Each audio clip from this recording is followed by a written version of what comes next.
systems are go. About 90 seconds to launch destination. Mind you, we swore an oath of loyalty, but we are still senators.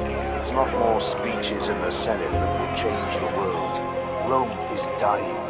My legions are mustering as swiftly as possible. General Gaius Julius Caesar! Enough!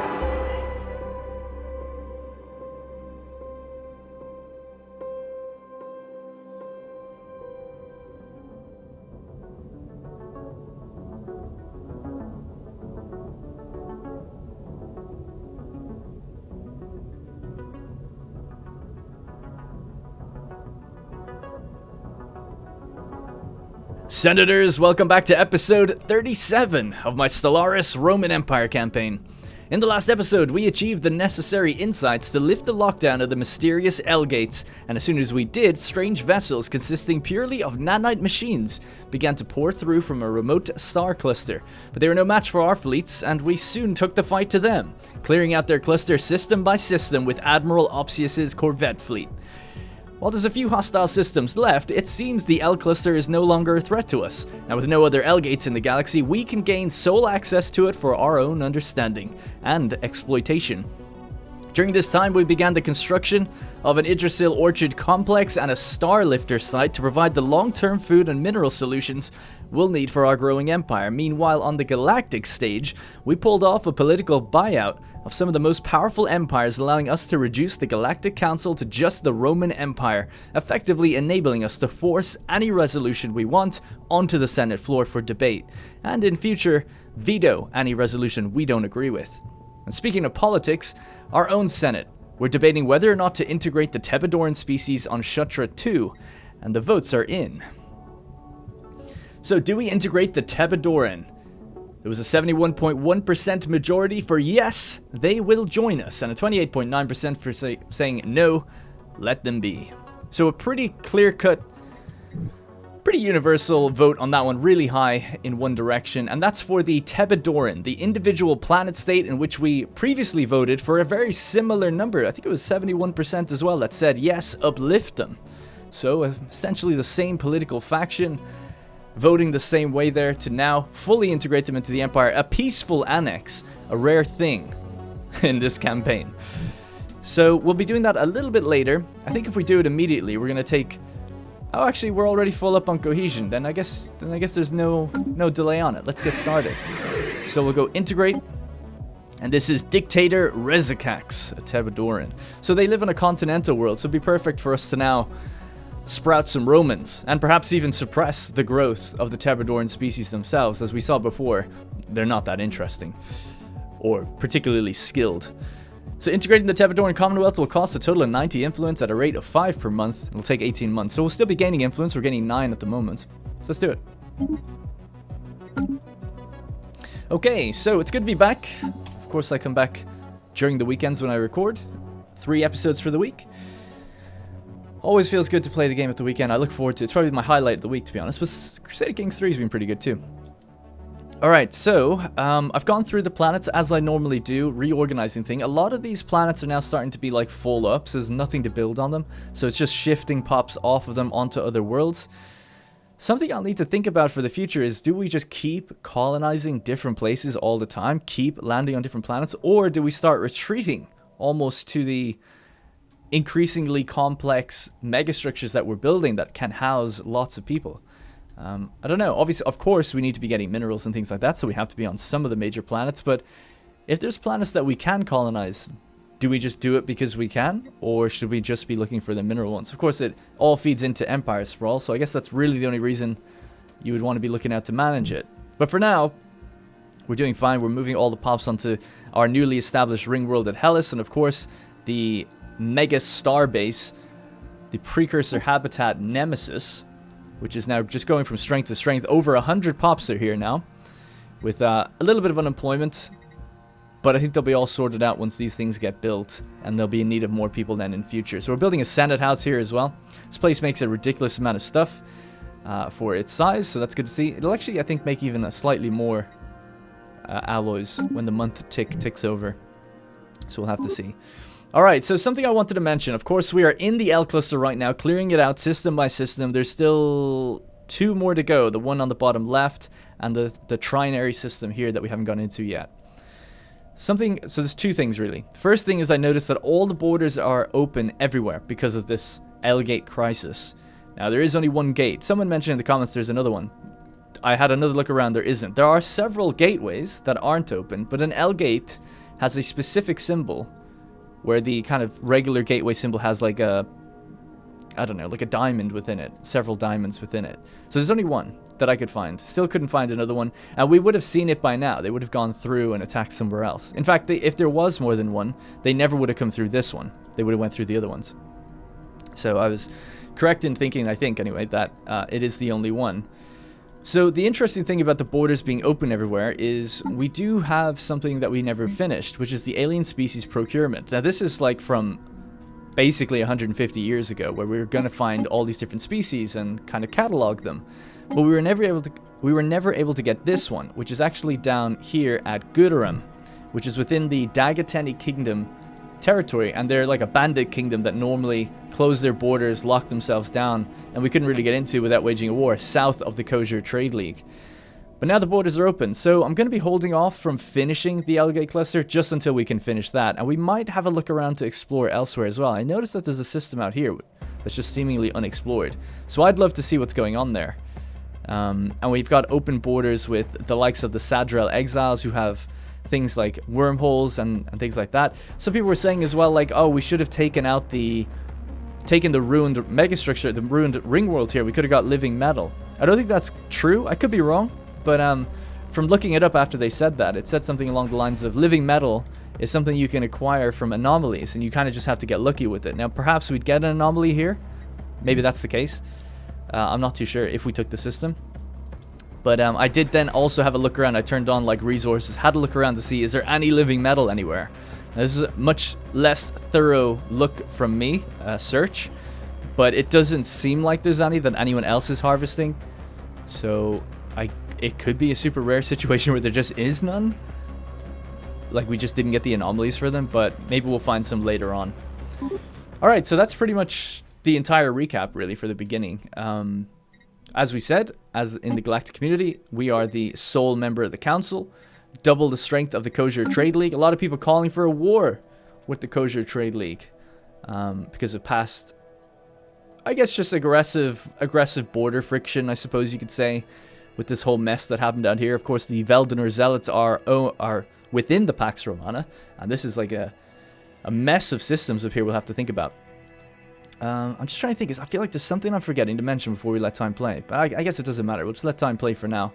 Right now, within this system up here, we have our Juggernaut doing its thing, spewing out a few more corvettes into Opsius Neurilgicus's fleet. He doesn't necessarily need them. Probably not anyway. But we'll let him have them just because we are going to wait on a scientist arriving out here and discovering this. I can't remember who I sent out, but there is a scientist on the way out to Mayor to find that last animal that we're looking for. Megastructure build speed increased by 5%. That's nice. Let's just pause it. A lot of people want me to get the flagship as well. I guess, sure. Why not? I would like to go for the cheaper tech, but sure. It's been there for a while. It's a rare tech. It might not come again. Let's get it. And some people calling for the building of multiple juggernauts. So I made another type of one, the Imperator Strike. Perhaps should come up with a better name for it, really. But we have the Imperator, which is like our default one. And then the Imperator Strike is a Strikecraft Juggernaut that uses the Strike Command Defensive Aura, which means Strikecraft damage and speed is increased for everyone. Now, these ships cannot be put in a fleet. They kind of exist on their own. Some people were saying you should build a fleet with them, but they do just travel alongside your fleets. So you can't actually put them into them, as far as I'm aware, anyway. And of course they do make ships and things like that. So we'll pile a bunch of them in. That should definitely help. Now that leads me to my second point that I was going to make about the L cluster, which is, of course, you know, just to step outside the campaign for a second. Of course, this has been relatively easy, pushing in there, not much of a threat. So I'm not too sure what we can do about this. Of course, you know, spoilers, I guess, for the next minute. There's probably going to be an endgame crisis of some sort. The end year that we have set is the year 2400. That's in 10 years from now. from then on, there's 100 years between then and victory. Okay, so whoever scores on top in the year 2500 wins. And that's kind of what I'll be playing the series out to reach, at least unless something else happens. But so in the meantime, there's going to be a crisis. I actually don't know what crisis it's going to be. I don't want to know. Don't let me know. Don't tell me. I don't want to know. But there's probably going to be a crisis, right? And I think they trigger 50 years after the end date. So we can expect one in about 60 years, unless something happens where they happen earlier, which I think can happen as well. So anyway, long story short, to have a significant challenge at the end, which is obviously what I would like. It's fun to blitz over empires and stuff like that, but obviously we want a significant challenge for all of our hard work here. I think what I can do is edit the save file to say increase the crisis strength to a certain amount. They've added options to increase it up to 25 times its normal amount. Now, I think it's only set, I think I have it set on like 3 or something like that, I think. So I don't even know how strong that's going to be. So if you have ideas of how strong maybe it should be, let me know and I'll edit it. I'm running a test at the moment with a different campaign to see, can we edit it mid-game and have it still have the effect work? I think we can, from what I've read online. So we'll see if that plays out. And that way I'll know if I can edit it or not. So that's what I want to do, just to break a little bit of immersion there. Obviously, I think it'd be good to have a significant challenge. I still don't know what the crisis is going to be. So for me, I'm still in lore, still interested in what's going to happen. But I just want to make sure it's at least not something we just like literally like do what we did to the Alligates, where it's like, oh, we don't even consider really what this is, and we don't even get to really pay attention. I want it to be more powerful than we are. And I want to have to try to figure out a way to defeat it, you know? So hopefully we can do that. Alright, so... But we've got plenty of time until then. And until then, we can do things like clean up a certain amount of borders here, especially with this chunk of Dakarite fragment territory. There's still mega structures to be built. There's still getting our economy in a position where we're making a significant amount of alloys and other special resources so that we can put up with fighting something of like 1 million fleet power, let's say, or even more. And that's kind of what I want to be working towards. What the hell is this? Founder species on slave market.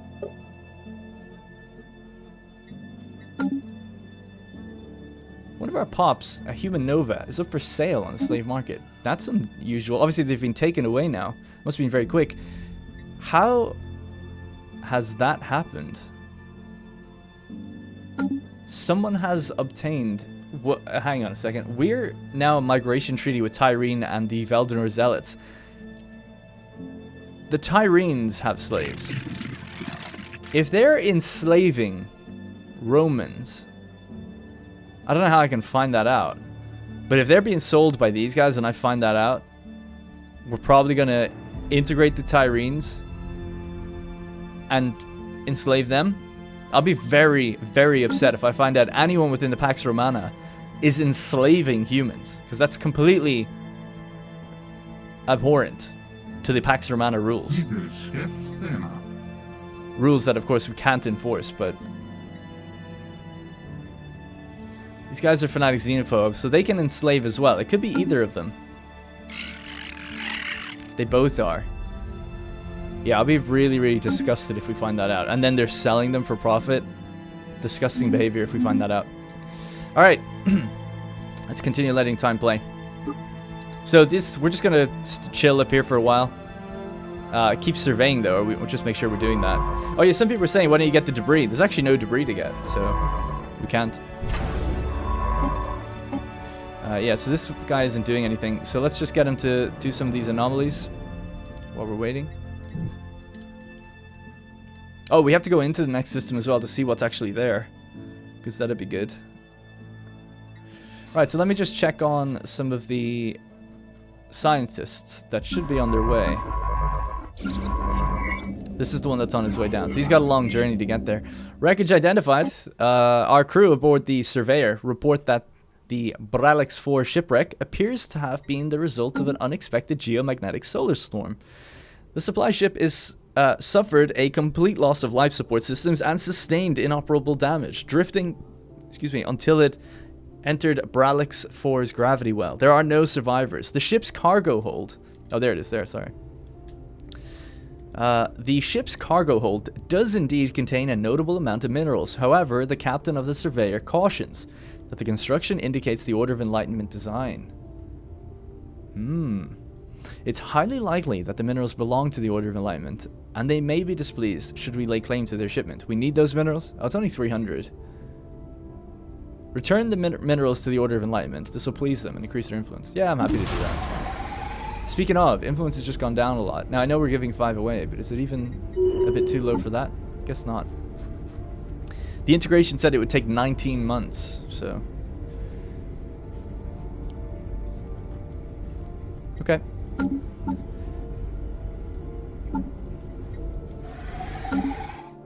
Hopefully not a big deal. Alright, good stuff. I'm terraforming a few worlds as well, but other than that, I haven't planned to colonize anything. I'm trying to develop Sparta, Athens, Thebes, and Corinth a little bit further. Ideally, we want the influence to now start building a second Ringworld here and keep building this out, because we can build a Titanic Ringworld, and then a Behemoth Ringworld, and then I think some sort of, I think it's called a Gargantuan Ringworld or something, which just gets insane. But that'd be cool to do. You know, as Romans, part of my side mission and side goal in this playthrough is to build some of the most crazy things we can, so you want to be able to do that. The mineral cluster is a holographic record, multi-sided, many-edged, and translucent. It remains secure in the Surveyor's tractor beam, but our experts need time to decode its contents. A special project has been issued to expedite this process. Yeah, okay, that's fine. Situation log updated. Research it, please.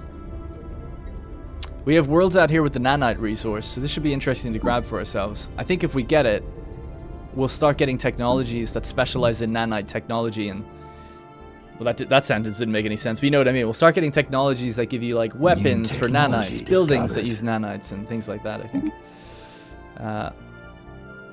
Hey, the wreckage cargo's been returned to the Order of Enlightenment. Humans, we've received word that our downed supply ship's cargo... Yeah, how the hell did it get all the way out there? We would like to extend our gratitude to you to take the time to recover it without the need for the Order of Enlightenment intervention. Our pleasure, Barii. 100 influence. Ah, we get more influence by returning it than we would have if we kept it for ourselves. Oh, we have a favor to use on them as well. Okay. So, what do we got available? A Singularity Reactor, Advanced Combat Laser. Let's do the lasers, so we can just generally improve. A relic activation's available, that's fine, we don't want to do that. Yeah, and we still have our Ascension perks. I've had a little look into the future a bit of what to get, and we need some technologies before we can get it, so no hurry really on them. How's our Stellar Lifter going on our brown dwarves? 57, 58%, and then I think what also we need to be building is a Kugelwitz storage containment silo, because we almost maxed out our alloys before, so I think we should greatly increase that by building one of them. Admin cap has been increased. Hey, we're now under the limit. That's good. Leader lifespan.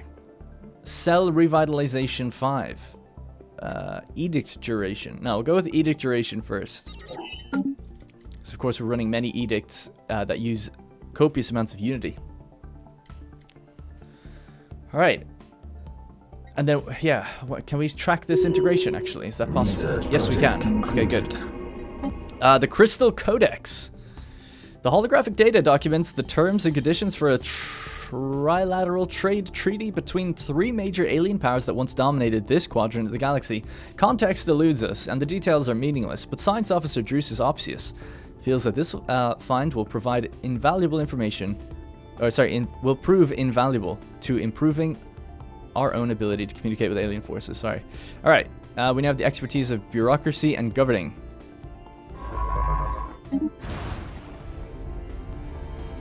Okay, so he'd be good at research again if we want to retire him to do that in future.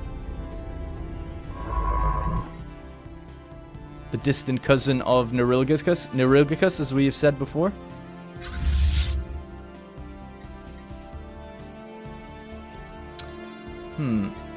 It says there's something there. I don't think there is, though. Let's just go that way and see if we can clear it out, if there is anything there. Hopefully our Juggernaut will be okay on its own. I hope so, anyway. God, Opsius' fleet is so fast. And he like, there's no jump cooldown. It's just like gone. See you later. Didn't even reach the edge of the map before he went. It's insane. Love to see it. In fact, let's see it again.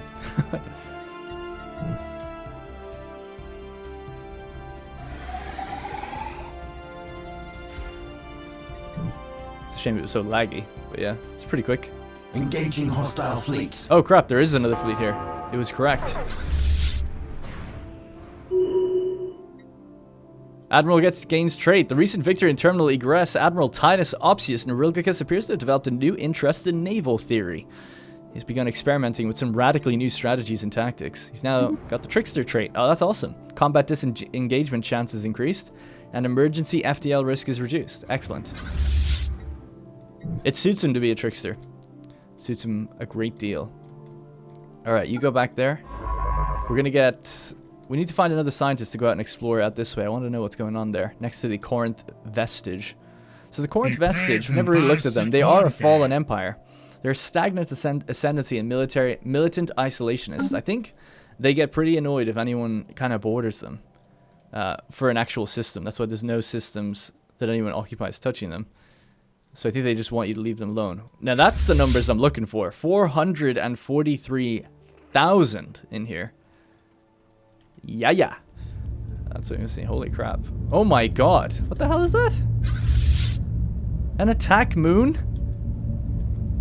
Oh my days. I did not realize the AI would have these things. Holy fuck. They've got 2 of them. One's just in the fleet. Ancient War Moon. Oh my god. Oh.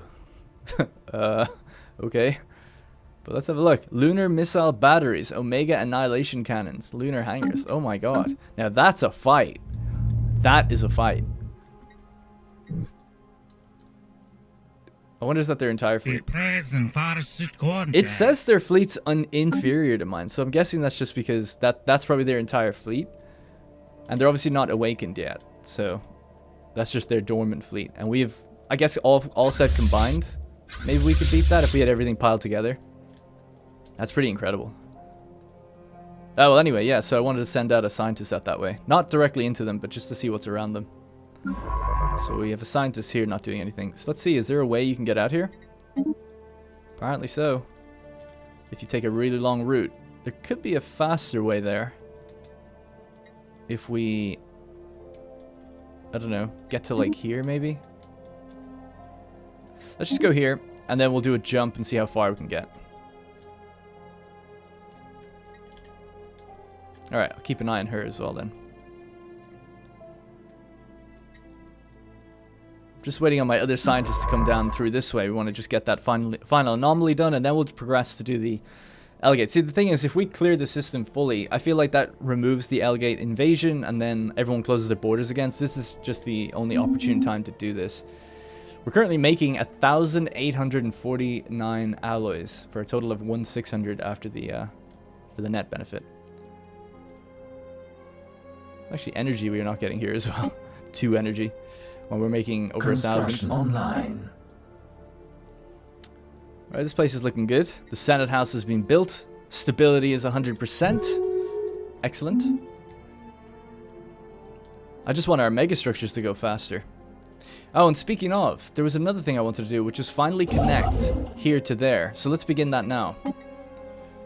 That's the final kind of, I think, hyperlane thing I'll probably do for a while. And then we may build a Neutronium Gigaforge. This will just produce vast quantities of alloys when we get it built. Although I've heard there's a bigger one that we might be able to get later, so maybe we'll wait.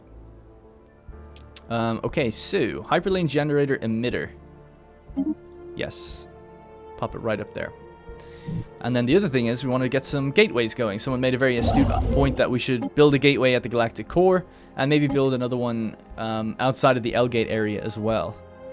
So let's start here. So gateway construction site. Just build it out to the west a little bit. Yeah, so we'll just kind of network up the Empire a bit more. So if we build one at the L-Gates as well. I don't know if we can build 2 at the same time. Let's see. Oh, apparently we can. Then travel to the L system, or the L cluster will be pretty much instant. So that'd be nice to do as well. Some people are saying like, oh, repair all the other ones as well. I guess I could do that. I don't know. I didn't build this one. It's a dormant gateway. And I just feel like it's not even in that good of a position. There's absolutely no reason not to, though, if we're waiting. But we have some pretty close to it, so that's why I never did. Like, there's one here. It's effectively 4 jumps away. It's pretty close to be wasting time and alloys on that. Time in terms of we can only be building a certain amount at a certain time, so. Yeah, we can set this to upgrade over at the Juggernaut, which is nice. And we could build the rest of our ships that we need here as well. Just wait. Let the Juggernaut do its thing.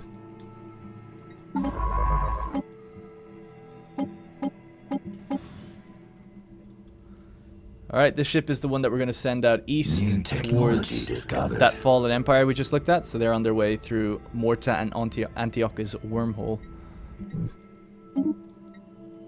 Alright, better combat lasers, dimensional wave cannon, spatial distortion cannons, plasma missile.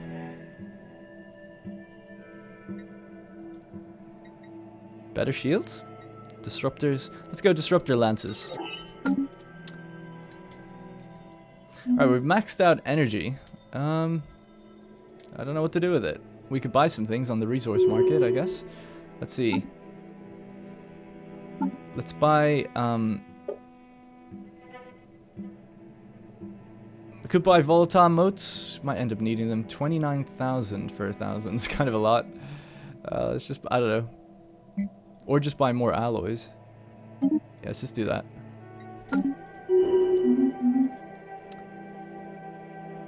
We now can use the Hegemon casus belli against the Valon Messianic Union, who I thought were actually in a war. Guess they're not. Alright, and I want to get building that influence soon. So when's the Tebadorans coming in? Alright, pretty soon we'll absorb the Tebadoran Commonwealth. So something else I'm going to do is, faction-wise, we're going to stop promoting. Which one were we promoting? Stop promoting these guys. That's fine now. Keep suppressing that. That's fine. We'll get some influence back for doing that. And start really rapidly increasing our influence, because we're going to need it for megastructures and for claims. If we want to claim the Dakarite Fragments territory, it costs quite a bit. The Starlifter construction, harnessing the power of the stars, has been a dream of Roman engineers throughout history. From crude combustion to the pale imitation of solar fusion, we now stand ready to realize this dream. In the Epsilon Indi system rests the scaffold upon which we'll build a Starlifter, encompassing Epsilon Indi and monopolizing the star's very essence. This marvel will extract massive amounts of hydrogen and helium directly from the star's hellish photosphere and convert them into heavier elements via nuclear fusion. Fusing anything past iron requires external energy, so the energy requirements of this construct will be incredibly high. Alright. 5 upkeep so far. 12,000 alloys for a Starlifter frame, 1,400 days. Oh, this thing, it's gonna move, but I think it'll probably intersect with the other brown dwarf, but oh well. What can you do? Hey, we got our flagship, the Ambassador of Justice component as well, which we can use. Let's have a look. Oh my, ooh. They're getting pretty big now, holy crap. I don't know if it gets any bigger than that. Jesus. I would love to just set it up with, like, yeah, tomahawks, like blasts from super far back. And we have the prototype perdition beam, but we could use the Ambassador of Justice. Between 10,000 and 16,000 damage. Holy crap, is that powerful. This is 2,000 to 4,000. This is so much more powerful. The Siege Breaker Bow. Basilisk Bow. Ooh. Oh my god. This is the kind of thing I'll have to spend in between episodes looking at, because it's just, I don't know. I could be here for ages looking at all this stuff. I don't know which way we specialize. It's kind of cool to have 12 X-class weapons, but I think we can't say no to having 4 of those Ambassador of Justices. That seems pretty crazy, but I guess you don't get any of the X-class weapons. So maybe we will just go with 1 and then 8 X-class weapons. That'd probably be pretty good. I don't know what the difference is between Basilisk Bow 1 and Basilisk Bow 2. It's 68112. 68112. What's the difference then?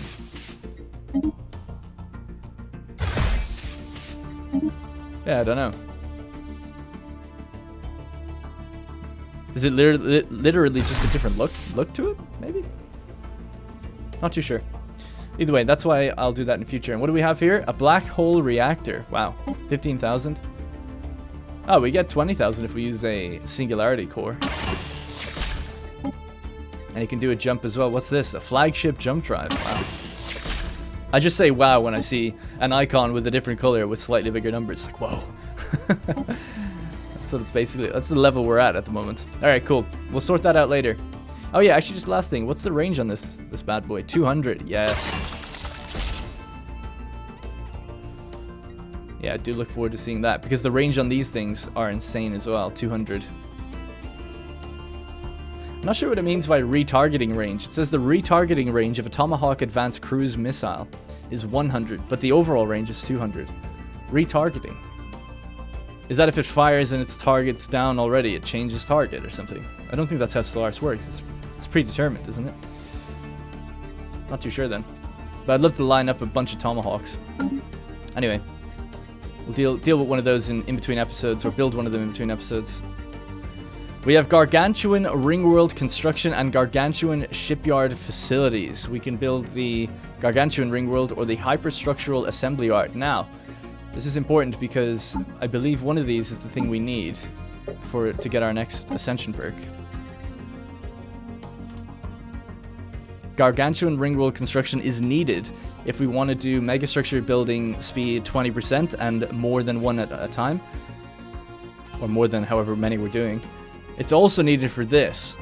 So I'll probably get both of these. Vast Expanses and the Slice of Life. And that'll increase this megastructure build speed by 40%. Give us 2 more slots that we can build at the same time. And increase alloy storage by 100,000. So might not actually need that Kugelblitz thing. Now this one's cool because it gives us the option to build a Birch World.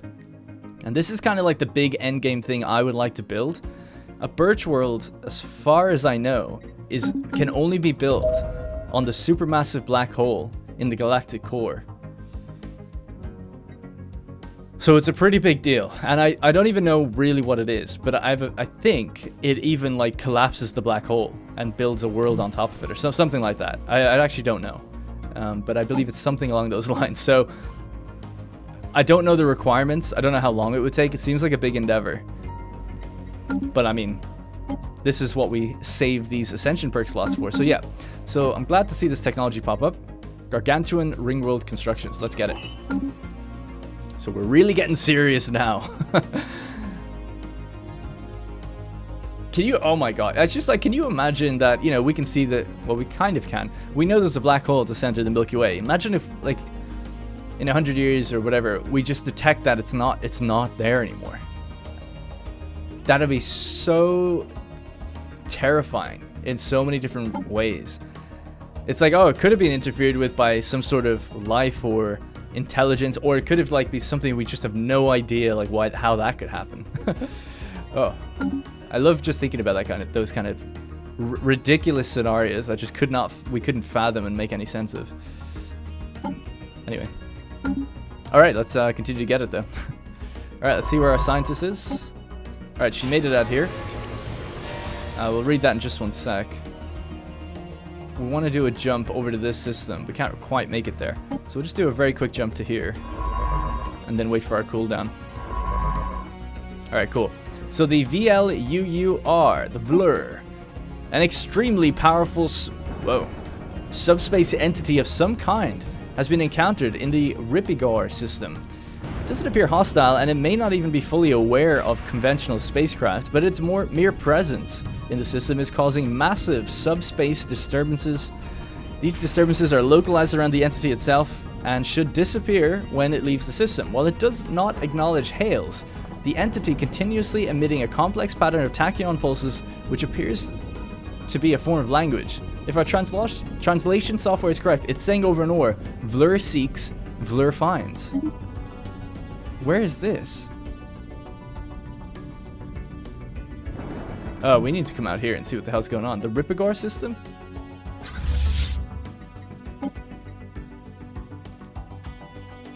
Yeah, I want to get out there. Let's go to that system. Do we need to upgrade this fleet before we do?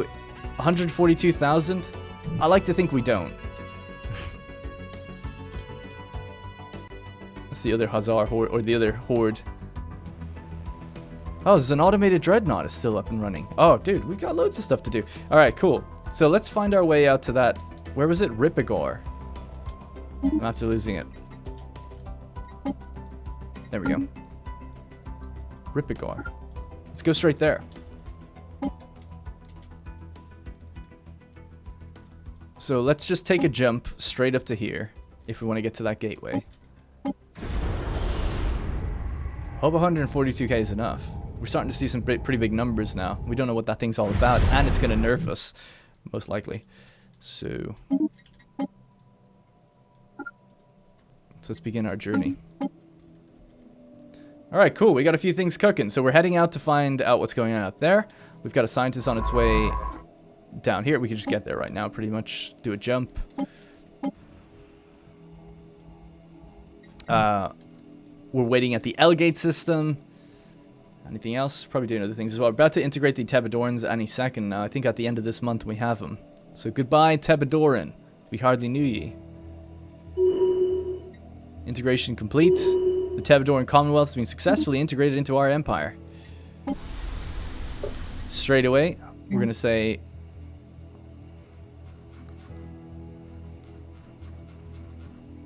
How do we do it? Human only. There we go. Boom. Just grow humans here, please, now from now on. This place is fine. They've built some basic stuff. It's all good. What's it good at? Luxuries have been distributed. It's already a continental world. It's just another world now. Might reorganize it in future. Shutra 2.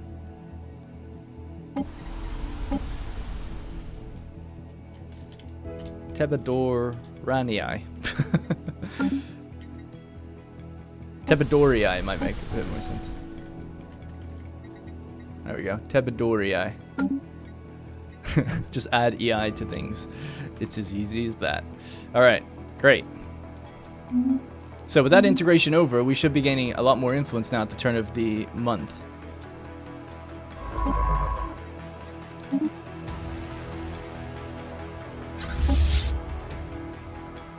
Alright, how long until we get our next jump? 120 days. Then we can just jump across basically and get to these systems much faster. In fact, we might go here. And then we'll just jump into Ripigor, even if, I mean, we'll take a hit to fleet power, but I think it'll be fine. I just want to get there and see what's going on.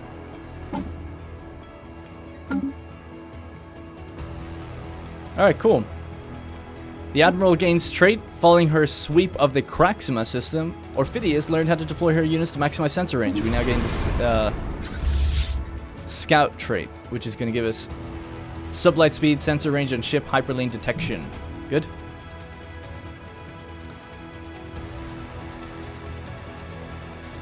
How's all in the Senate right now? So we can't put through the vote for veto. Not for a while, I don't think. We'll have to wait until we can do that. And the Senate's in recess. The next one that's coming up is going to be the major research sanctions. That seems lame. So what else could we get? No. Relocate the galactic market. Charter workers. I like this one. Diplomatic weight from Pops, worker happiness, and workers' political power. I don't like the fact they get bigger political power. It's not that big of a deal. More Diplo weight from Pops is kind of nice. Let's just support it for now. The readied shield. Diplomatic weight from fleet. Naval capacity, but ship upkeep goes up. Only a little bit, though. We do have a very strong fleet. I'll support both. We'll see if either come up next. Alrighty. New technology discovered. Let's see how progress is going for the... so what is this animal? It's the wily Udloran. And finishing that then will allow us to do other things in the L-gate system. Hyperlane generator construction. The emitter is done. So with the emitter done, we can start upgrading it, and then we'll make a jump to Astane. And then we're going to connect that up. By the way, I mentioned last episode, we rebuilt a second hyperlane out to Tenrithan, and it did just automatically pop itself into the sector of Terra. So that's brilliant. It just did it straight away. So that is now part of the Terra sector, which is pretty cool. Edict duration increased. Let's go with the Galactic General Hospital. Alrighty. It's been a bit of a slower episode, I guess, as we focus on internals. I bet there's a lot of unemployment now. Yeah, we're gonna have to deal with this every episode. In between every episode, it's got to move loads of pops around to build new things, but we're still doing really well, making lots. Actually, we could do this now. Might as well upgrade these if they're available. Corinth could upgrade, but the others couldn't. Not yet. Yeah, we're making 11 influence now. It's great. Senate's now in session for the Charter of Workers' Rights. We're supporting it, so hopefully it'll go through. We're 58% on the Wily Udoran. Our number 8 scientist is out here. She's waiting to jump. And so we could go into that system. So yeah, let's jump to... And we can also then maybe have a look at wormholes and things like that. So let's jump to Trunt. Actually, let's jump to Knur.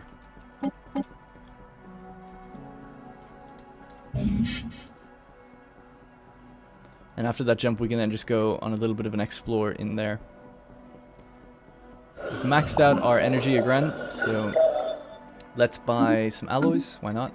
Fallen Flat. Our science ship exploring the Fegger system has spotted a very, very strange planet. A flat planet of artificial origin. Even stranger. A primitive civilization seems to inhabit it, bound to the ground by artificial gravity sensors. Those primitive beings are almost likely going to be very confused once they leave their world. Nobody has any idea how this came to be, and probably never will. That's really funny. Damn, look at it though. It looks great. That looks really good. And there's people, yeah, there's people living on it. It's so cool. Wow, it is proper flat as well, pretty much. That's awesome. That's really, really cool. And that's the Kosher Trade League have it. Wow. I guess they took it from... Well, they might have taken it from... Yeah, probably from the Ancient Eradicators, I guess. Is that war still ongoing? I meant to check. It is. Defenders are on 100%, so they could end it soon if they wanted to. No real reason to, though. Alright, let's do our next jump. Boom. We'll just jump to Turbik and then move to Rippigar. 84% on this one, and then we can finally kind of catch up with Neurilgicus. So his fleet has been rebuilding as well. The Idrisil Complex laboratories have been built. Alright, we'll check on that in a moment.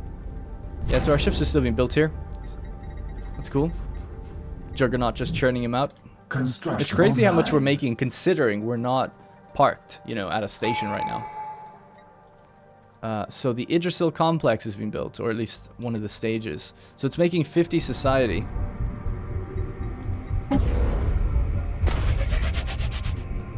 Alright, cool. This is going to make lots of food for us, basically. Megastructure build speed is currently 150%. Gateway construction site is ready. Research project concluded. And we got the Udlerans. So the crew of the Surveyors managed to collect a small group of Udlerans from the icy surface of Gudarim. These white, furry omnivores wrap themselves into tight balls and roll across the planet's snowfields at astonishing speeds. One animal was clocked at over 80 kilometers per second. This aided in their direction, since the passage of the rolling forms kicks up huge plumes of swirling snow. Alright, we've got all the species. The museum has grown to a massive facility where artificial gravity generators and atmospheric processes are used to simulate the environments over a dozen worlds. Visitors are journeying all over from the Roman Empire to see its wonders. Excellent. Ends the alien species procurement chain. Hey, we gained 34,000 Unity. I'll take it. That seems to be a percentage-based thing. Oh yeah, I forgot about this.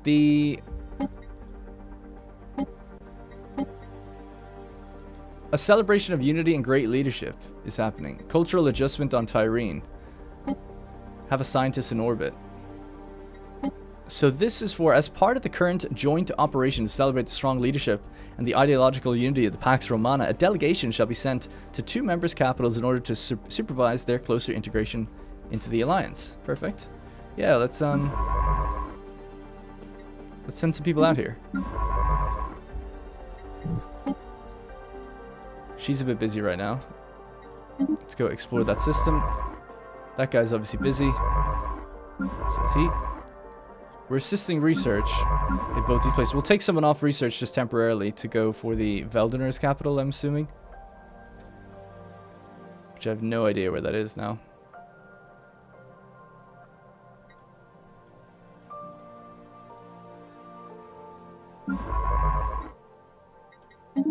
There we go. Alright, good. So we'll do that. Gateway construction site ready. Oh yeah, we got another one of those as well. So that is here. Boom. 720 days remaining. That is at the L gate, and the other one is probably down here, I'm guessing. Sorry, not here. The Galactic Core. Excellent. Alright. We're staying on top of things, I think. Just about. Is there anything for us to do while we're out here? I don't think so. Space amoeba, space amoeba. So I think what we'll do is switch to our fleet. We're going to then go into the Ripigar system, see if everything's alright there. The Vlur is there now. We can see them. Some sort of just entity. Pure energy entity. Let's go into the system, see if we can disrupt it, fight it, do something with it. And then we're going to make a jump down and go for the Dreadnought. New technology discovered. Disruptor Lance, sweet. Light Storm Point Defense. The Black Hole Reactor, which we actually have on the flagship somehow, without having the technology.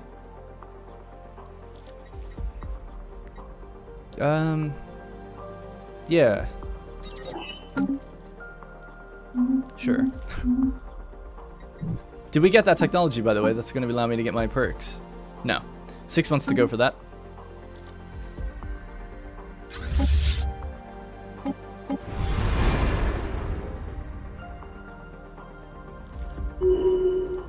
$99 days and we get our strength back.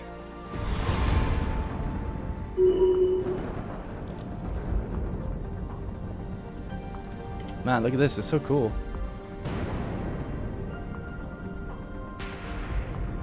We're going right towards the energy. I'm sure we're just gonna pass through it. Seems pretty passive. Can we talk to it? Nope.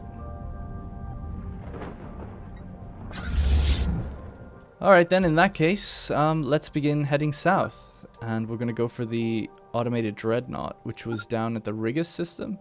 I hope it's still there. We don't see it right now. We didn't get a message of it going down, so hopefully it is. Trying to think of the best way to get there. If we just make several jumps, we'll get there a bit quicker, I think. The scientific revolution ambition has worn off.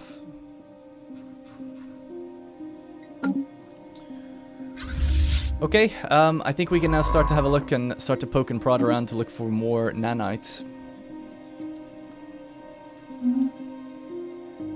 And our influence is gaining nicely now. Construction online. Oh, so we did take a cohesion hit. Oh, wow, it looks like we took a full 10 cohesion hit.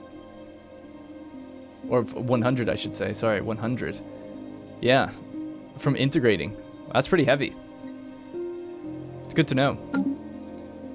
You think integrating is like you raise your cohesion, if anything, in a way. In a way. Not in terms of the game mechanics, I guess. Anything else for us to... Oh, we're not surveying. Yeah, let's go.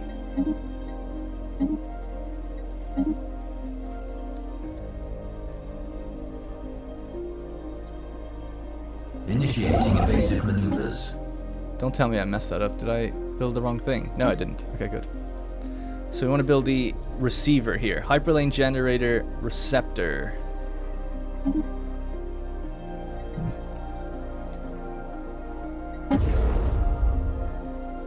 Okay, once we get the receptor done, then we can activate and they'll connect. Nice.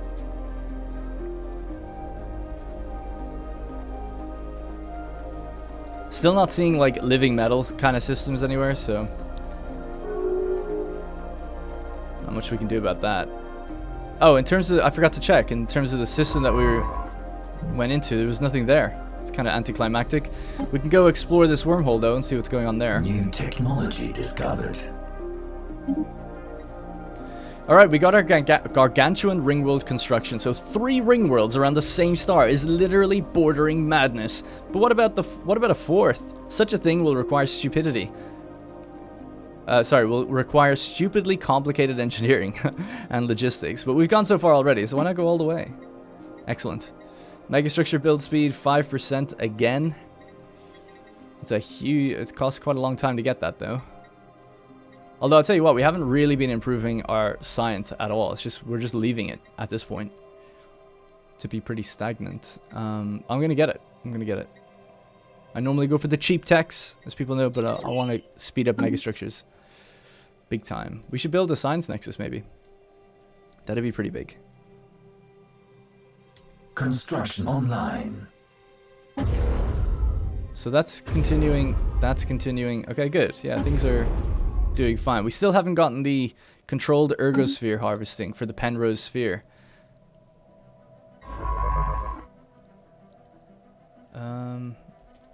Alright, let's explore this wormhole.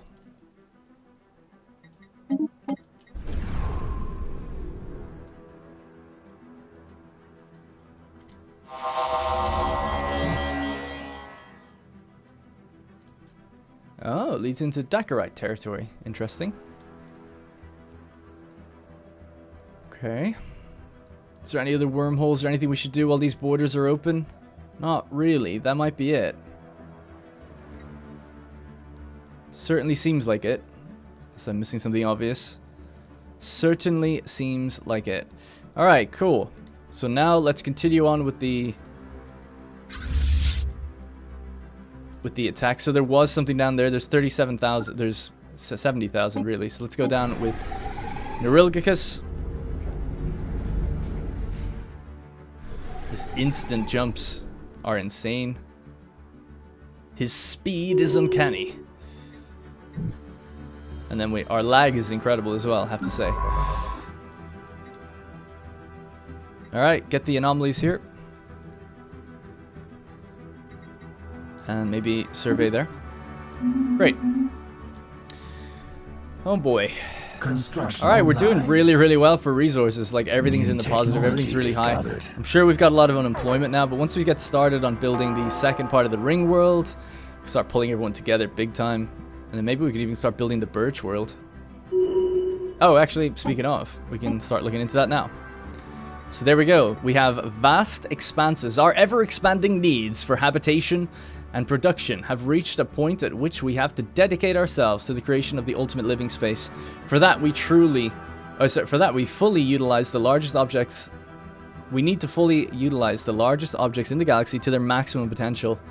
The Birch World is a massive habitat built around the largest of black holes, intended for permanent and eternal residence of a species.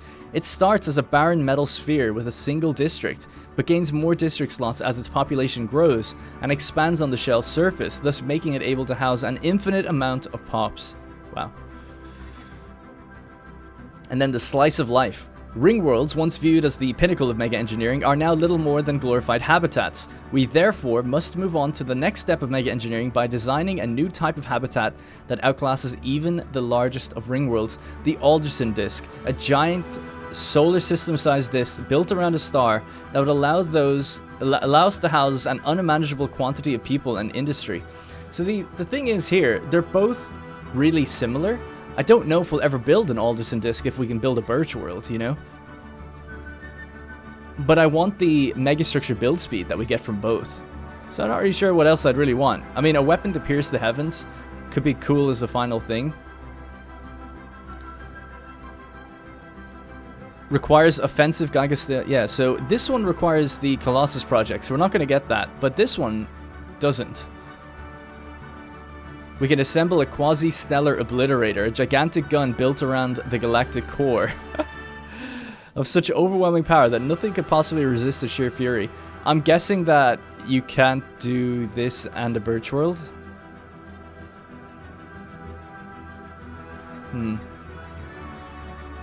Difficult. You know what? Probably do something like the Galactic Contender, so we can fight Fallen Empires. Or not even Fallen Empires, the Endgame Crisis. Whichever one that is. Defender of the Galaxy, that's it. I won't take it immediately, though. I'll take it if we need it. So for now, we're going to go Vast Expanses for the Birch World. And I'm going to do it. I'm going to commit to it. The slice of life. Even if we never build an Alderson disc, we'll at least get the megastructure buildings sped up. A true feat of Roman engineering. Emperor Tiberius XV refuses to die. He's 106 years old. And he's now investing in technologies for Galactic General Hospital. And further increasing the longevity of his lifespan. Let's go. Alright, so that gives us the option, I think, for the Birch World and the Alderson disc. This gives alloy storage capacity 150,000. Right now ours is 160,000. I don't know how much a Birch World costs. Anyway, we'll just get this. 42 months. Oh no, we'll do megastructure build speed. We'll just continue doing that for now. Alright, cool. So now we're starting to see text that'll take us quite a while. New technology discovered. A megastructure is being built. The Dakarai fragments completed construction of their science nexus. Oh wow. In the Dubious system. There we go. Hey, look at them. I wouldn't mind having one of them myself. Don't have to build it if you can just take it. Oh, it sounds so cool as well. System scan complete. It's pretty far in though. I don't know if we'll ever get to it. With our claims. Another black hole reactor. What? We just got that. Improved flagship reactors, black hole reactor. Advanced flagship reactors, black hole reactor. Maybe they're used for different things. We'll get it, just in case. Might be used for different ships. As we already had a version of it as well. Alright, let's go finish off these L-gates. I didn't even get to see the combat, it just happened. We can see the debris. Neurilgicus is on the ball. The monument over Terra is complete. Work has been completed on the monument over Terra to celebrate the unity of the Pax Romana and our august and enlightened leadership. It has been unveiled to much fanfare, sparking celebrations across member worlds as the splendor of our creation became clear. Nearly all member states gave significant contributions, making the work a fine example of our union strength and togetherness. Experience was added to the Pax Romana, 500. And we get increased monthly influence. The following nations failed to contribute. Colden. Disappointing, man. Disappointing. Oh, so that's ended, has it? Yeah, it's over. Well, there you go.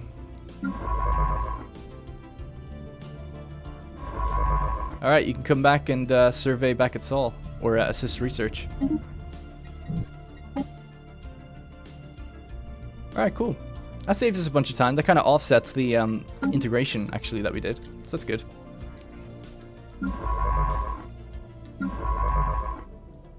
Let's just put these on auto explorer, I guess, for now. See if you can find something. And meanwhile, we'll explore the final system so that Neurilgicus can go take it out. Receiving transmission. A research agreement between us and the Tyrene Republic. Yeah, sure.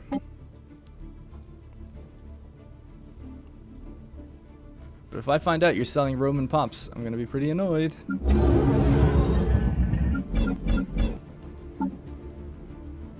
making a good amount of everything, which is nice to see. Making a load of gravitic anomalies as well. Anomaly detected. An alien machine. Appears to be a large machine of unknown origin. Okay, that's fine.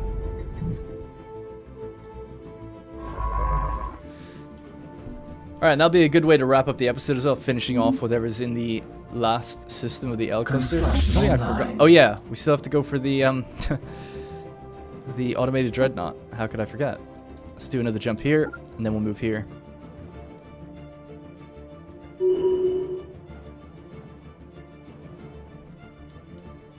Actually. Let's do a jump here instead. If we do that, gotta cancel, jump here, and then we'll just move down. And by the time we get there, we should be ready to take the take it out. Research vessel taking fire. Hyperlane generator, receptor construction.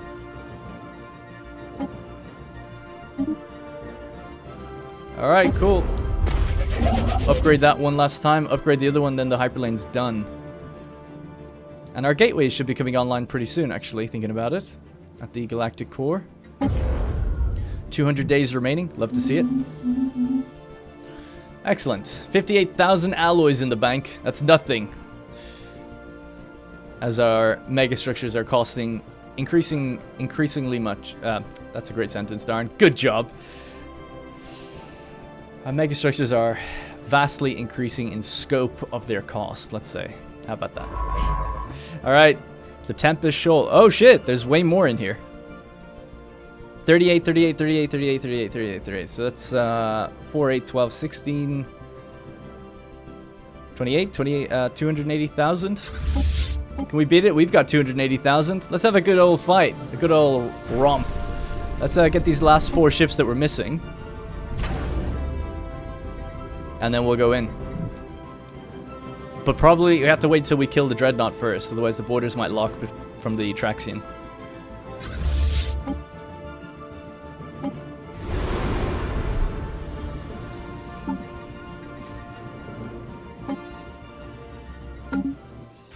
Alright, so that's the 2 bits of combat that we're waiting to have happen. Let's leave the Ascension perks for now. Rising unemployment on Tebedorii. Increase the benefits, it's okay. Oh shit, 13 unemployment.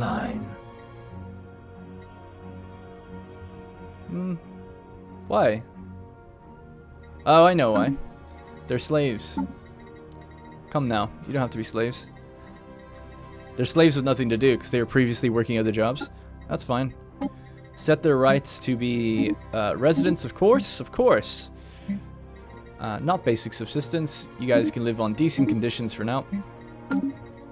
And that should fix you guys right up. There we go. No problems anymore. Everyone has a job. Sorry, it was just a clerical misunderstanding.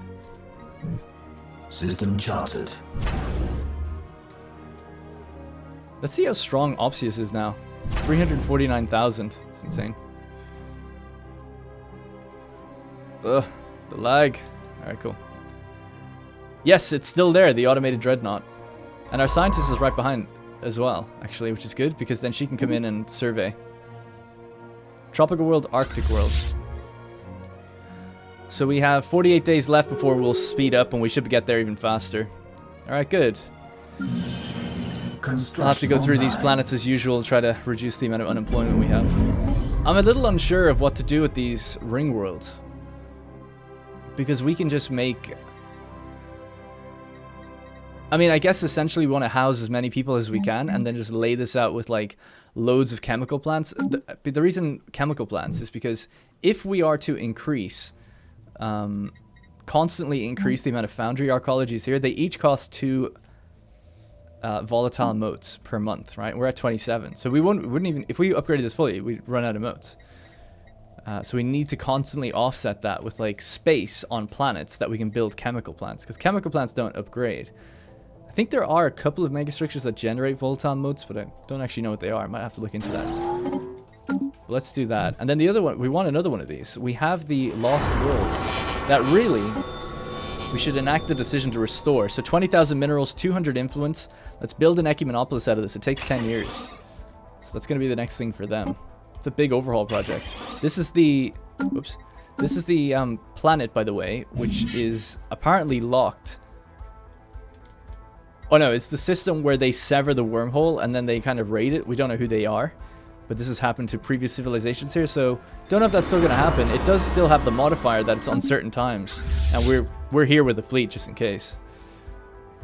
So, should be able to protect just fine. Upgrading it to a citadel as well. Actually, let's build a dry dock here.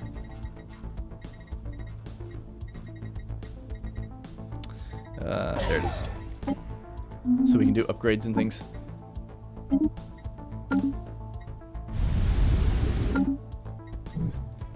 Alright, cool. Great. Good to see. fleet's almost there. 2 to 3 jumps away. No cooldown anymore. Both gateways have been constructed, so we can jump back to the what's it called? L cluster pretty much as soon as we want. New technology. I'm imagining we'll probably blow this thing out of the water like immediately out of space. I'm sure there's going to be no real contest here. We're almost there though. Okay, the hyperlane generator is complete, so we just have one last thing to do with that. There we go. That should finish it. So this will mean that we're connecting to the arm this way. And that allows us to include Astain into a sector that's down here, rather than be in its own sector. Alright, we got our second black hole thing. Generator. Level 3 cyclonic shields. So that's going to improve regen by 1.5%. That seems pretty good. And increase the hit points. It's 0.5% for the highest. Let's get it.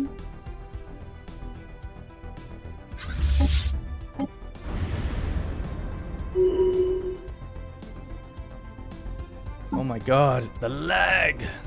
Can't imagine what it's going to be like if we do get attacked by Crisis. It's going to grind to a halt.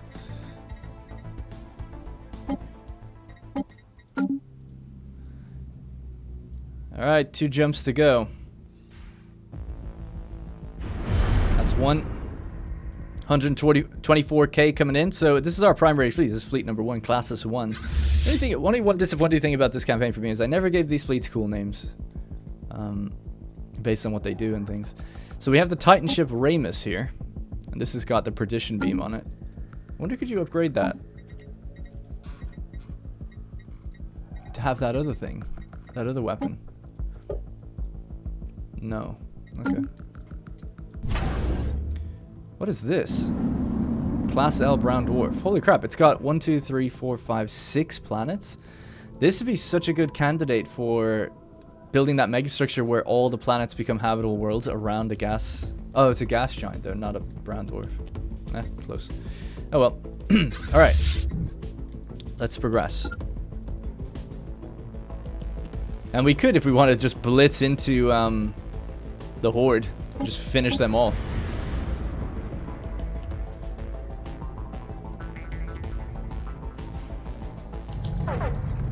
The automated Dreadnought. A single massive warship has been discovered patrolling the Ridigus system. No life signs can be detected aboard the vessel, but it is emitting a very strong power signature and appears to be bristling with weapon systems. It does not respond to hails. Caution is advised.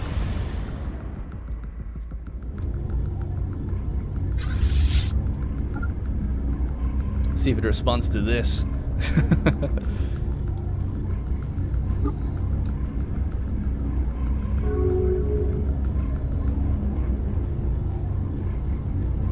Place your bets now on how long it's going to take this thing out. Take the shot.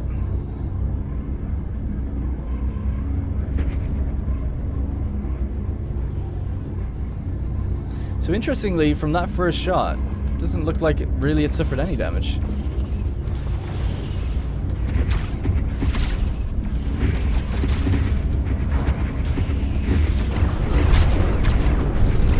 Armor and armor and shields are gone right now.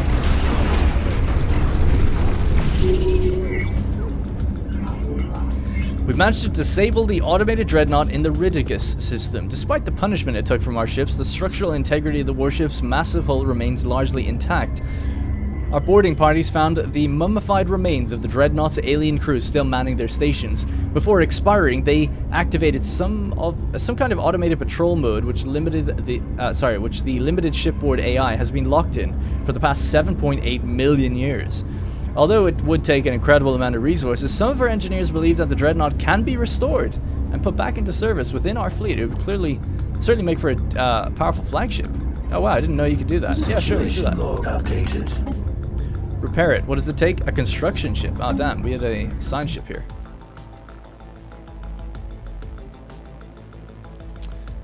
Damn, that adds to the... This guy's actually not too far away.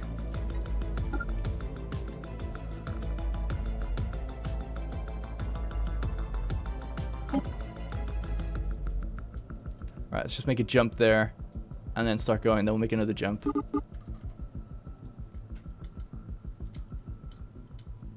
We just need to get this construction ship to the system. And then as soon as we do, we can finish off the L gates. So we just need to get to the system first. And then we'll be good. It's interesting, there's 2 planets here. An ocean world. And another ocean world.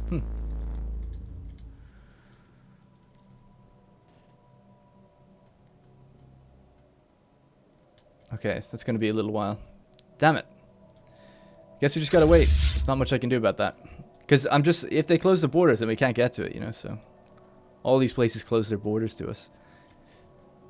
So it'd be pretty annoying. At least our gateway network is up and running. Our Idrisil, where are we at with that? 85 days to go. Starlifter, 136 days to go. Still progressing pretty nicely. New technology discovered. The hyperlane is now being built between Astane and Aldebaran. So we could jump back to Hellas and start building the next tier of Ringworld. Or we could go to and build a Birch World. Oh no, we need the tech for that, don't we? Yep. Alright, good. Starbase capacity, food from jobs, crystal. Yeah, let's do this.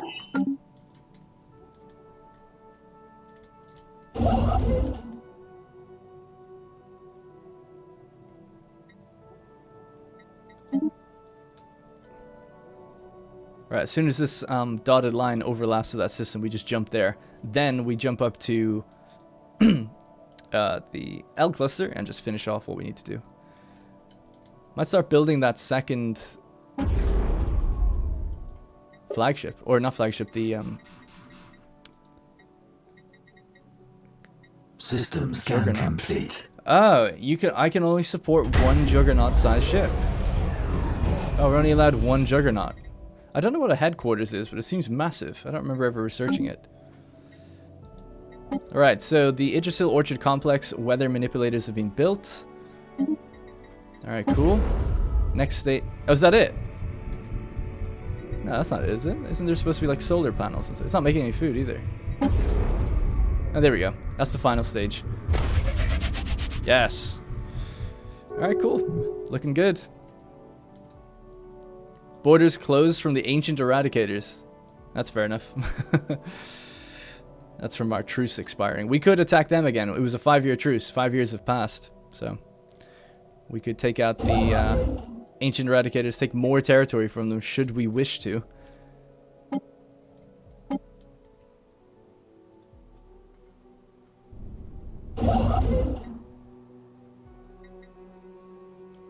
This is full speed again for a bit.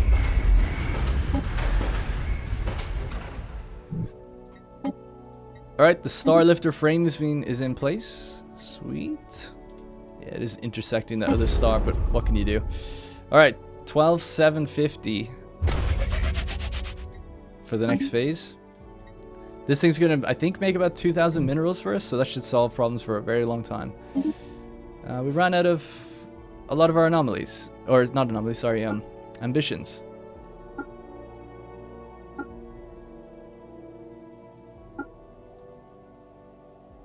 That's alright. Got it pretty much all back. Construction online. Some to spare, should we wish.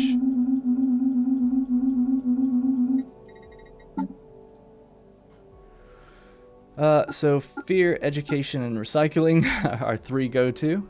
Exotic gases as fuel to let us move around faster. That's pretty much all we need.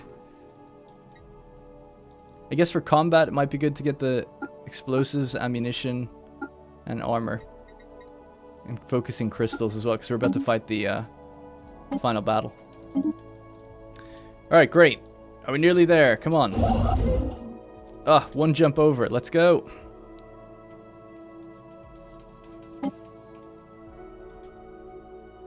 Alright, perfect.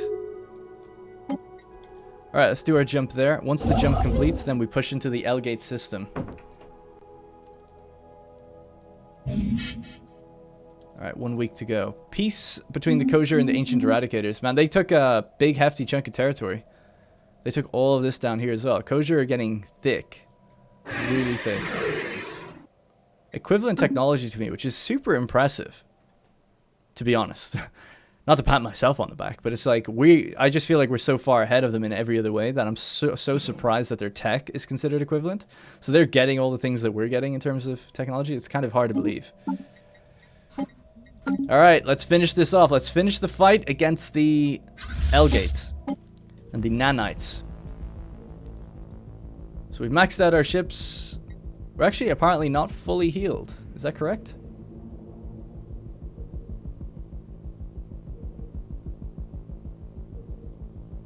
I don't know what's wrong with me, but I can't figure out... Oh, yeah, there it is. 98 and 97. How did I let that happen? Let's just really quickly enter the orbit of the Juggernaut, which should repair very fast.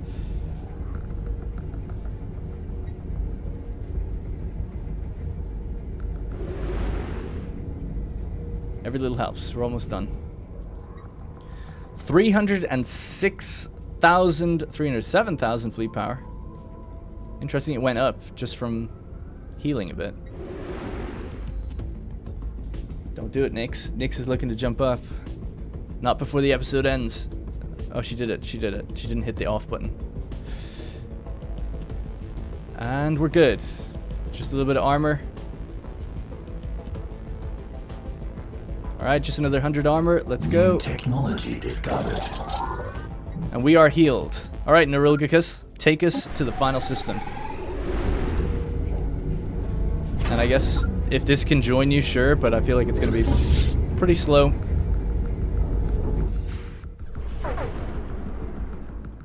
Alright, there we go. 280,000 is what we're coming up against. We've got 173,000 here. Let's slow time down a bit.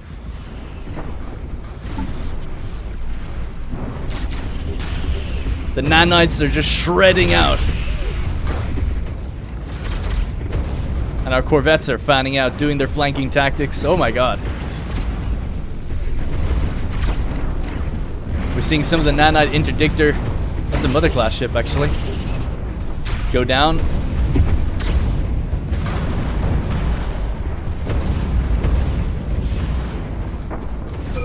Taking considerable losses.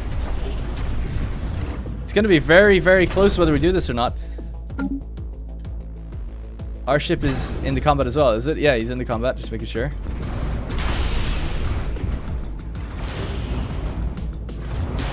New technology discovered. Remember, he is a trickster now, so some of these ships are going to be getting away. Alright, it's just the 68k left. Looks like we have it.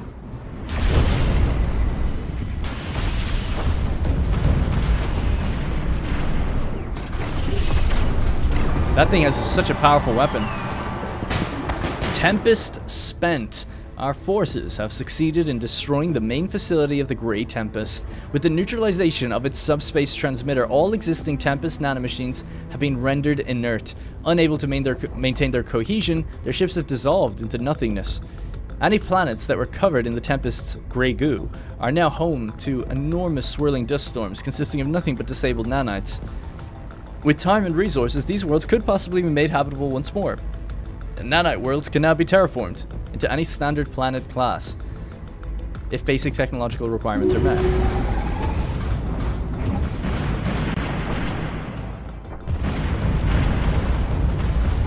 So let's check the fleet combat. We lost 59 ships. 59 ships. Not too bad, considering. A little bit brash, perhaps, for Neurilgicus to rush forward on his own, take the fight on head-on himself. But he'd been waiting long enough. Alright, so that's kind of interesting. It means that we can go to the nanite worlds, like this one. Well, that one produces nanites, so I don't want to terraform anything that produces nanites. But we could go, let's see, is there one here? Yeah, there's one. Oh, we have to, of course, take the territories. Alright, well, that is going to be it for this episode. During the fight, we finished all of our technologies, so let's just really quickly check what they were before we wrap up. So we just got the improved cyclonic deflectors. Society got the crystal javelin cannon, and engineering got the gargantuan Ringworld. Didn't we get that already? It got the megastructure build speed again, didn't it? That's what we just got. Alright, great. So now we're going to start building our second Ringworld. I'm going to just commit to it now at the end of this episode. Build megastructure. Titanic Ringworld. And that's started. And then we're also continuing the Starlifter frame. Finalizing the Yggdrasil Orchard Complex weather manipulators. And then we're probably going to start looking into getting the Birch World up and running. However long that takes. Alright, that's going to be it for this episode. Thank you very much for watching. And I'll see you in the next one.